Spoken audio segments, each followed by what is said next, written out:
50 juta rupiah. Bagi sebagian orang, mungkin itu hanya angka di rekening koran. Tapi bagiku, itu adalah keringat, air mata, dan rasa pegal di punggung karena lembur bertahun-tahun. Itu adalah uang jatah jajan yang kutahan, uang pakaian baru yang tidak kubeli, dan liburan yang selalu kutolak demi satu impian sederhana. Sebuah dapur yang layak. Dapur impian dengan keramik bersih dan meja masak yang rapi, bukan dapur suram dengan cat terkelupas seperti yang kupunya sekarang. Dan hari ini, impian itu hancur berkeping-keping, tepat di depan mataku sendiri. Aku berdiri gemetar di tengah reruntuhan dapurku sendiri.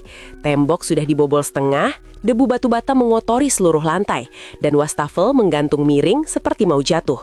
Mas Bimo, suamiku, berdiri mematung di sudut ruangan dengan kaos oblongnya yang sudah lusuh. Napasnya terdengar berat, tapi matanya tidak berani menatapku.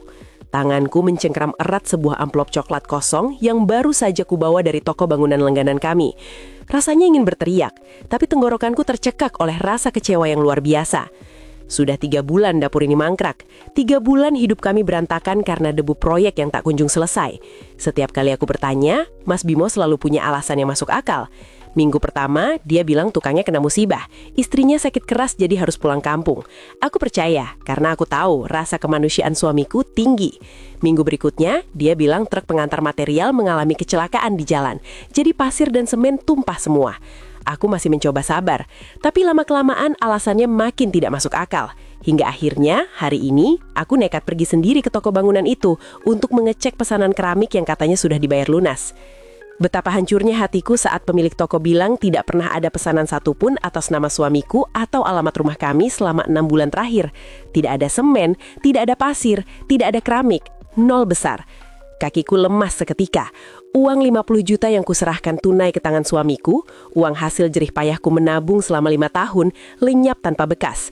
Di dapur yang hancur itu, aku akhirnya meledak. Aku bertanya dengan suara bergetar, kemana perginya uang itu? Apakah dia menggunakannya untuk hal-hal yang tidak benar? Apakah dia terjebak dalam permainan uang di aplikasi terlarang? Atau lebih parah lagi, apakah ada wanita lain yang dia biayai di belakangku? Mas Bimo hanya menggeleng lemah.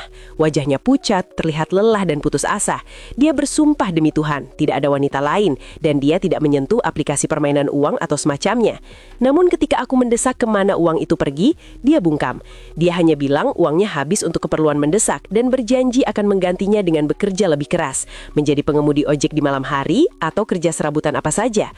Mendengar itu, aku tertawa sinis sambil menangis. Diganti katanya.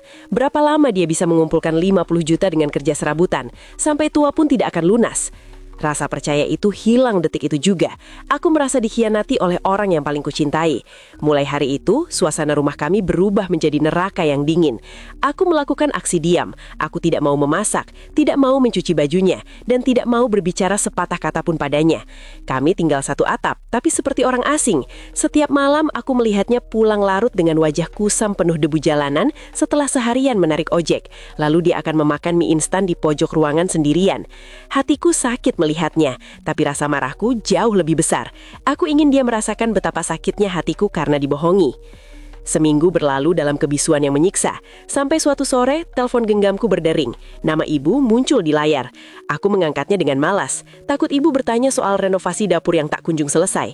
Tapi suara ibu di seberang sana terdengar berbeda. Suaranya ceria, penuh rasa syukur, bahkan terdengar isak tangis bahagia. Ibu bilang dia sangat bersyukur memiliki menantu seperti Bimo. Ibu bilang kalau tidak ada Bimo, mungkin ibu sudah tidak punya anak laki-laki lagi dan mungkin ibu sudah terkena serangan jantung karena kaget tahu. Aku bingung dan bertanya apa maksud ibu. Dengan suara bergetar, ibu menceritakan semuanya. Ternyata bulan lalu, adik laki-lakiku satu-satunya yang kuliah di luar kota mengalami masalah besar. Dia menabrak orang hingga masuk rumah sakit dan harus ganti rugi puluhan juta, atau dia akan diproses hukum. Tidak hanya itu, adikku ternyata terjerat hutang di aplikasi pinjaman online dengan bunga mencekik karena gaya hidupnya yang sok kaya. Penagih hutang sudah meneror ke rumah ibu di kampung, membuat ibu hampir pingsan ketakutan. Ibu tidak berani memberitahuku karena tahu aku punya riwayat darah tinggi jika sedang banyak pikiran. Ibu bilang Bimo lah yang menyelesaikan semuanya. Mas Bimo diam-diam pergi menemui korban kecelakaan, membayar ganti rugi pengobatan sampai tuntas, lalu melunasi semua hutang adikku yang menumpuk itu. Mas Bimo memohon kepada ibu untuk tidak menceritakan ini kepadaku. Dia bilang pada ibu kalau uang itu adalah uang bonus dari kantornya. Dia ingin menjaga perasaanku dan dia tidak ingin aku membenci adik kandungku sendiri. Dia ingin nama baik keluarga kita tetap terjaga. Ponsel di tanganku terjatuh ke kasur. Tubuhku gemetar hebat. Kali ini bukan karena marah, tapi karena rasa bersalah yang menghantam dadaku begitu keras. Dapurku, uang 50 juta itu, ternyata tidak hilang sia-sia. Uang itu menjadi nyawa bagi adikku dan ketenangan bagi ibuku. Suamiku, orang yang seminggu ini aku sebut pembohong dan tak berguna, ternyata telah menjadi perisai bagi aib keluargaku sendiri. Dia rela dimaki istrinya. Dia rela dituduh macam-macam. Dia rela kehilangan harga dirinya di depanku, hanya untuk melindungi jantung ibuku dan masa depan adikku. Aku berlari keluar kamar seperti orang gila. Aku mencari jaket ojeknya yang tergantung di balik pintu. Dengan tangan gemetar, aku merogoh sakunya.